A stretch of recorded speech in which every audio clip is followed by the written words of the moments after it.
Welcome to my channel. Today I'm going to tell you guys about how to make this beautiful vintage heart cake. I've already baked and iced a heart-shaped cake, as you guys can see here. Now I'm going to use an open star-shaped tip to pipe my outside border.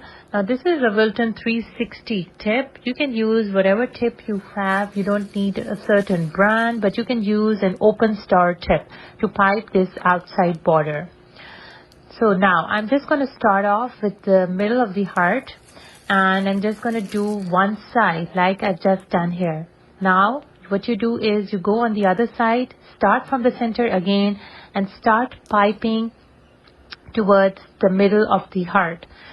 You just have to be careful when you're piping that you go in one direction, that you have to do the heart in half and half. Like go do one part first, pipe and come to the center, do the other part and then come to the center.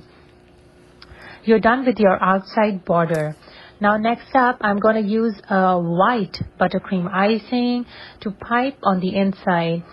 Now you can use whatever tip you like. To be honest, just use something small to pipe this inside border. You can also use an open star tip, but in a smaller size for the inside.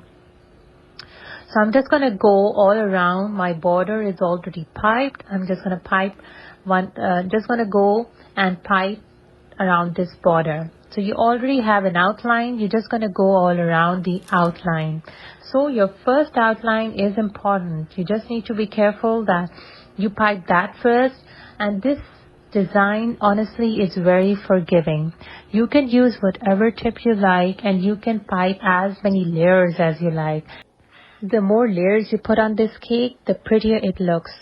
Sky's the limit, guys. Go get creative with your piping tips, especially the Wilton flower tip, and make some beautiful ruffles all around the top like I have made with the open star tip. I'm going to finish this off with some small rosettes and a happy birthday in the middle. If you did like this video, don't forget to subscribe to my channel. I'll see you guys next time. Thank you for watching. Bye.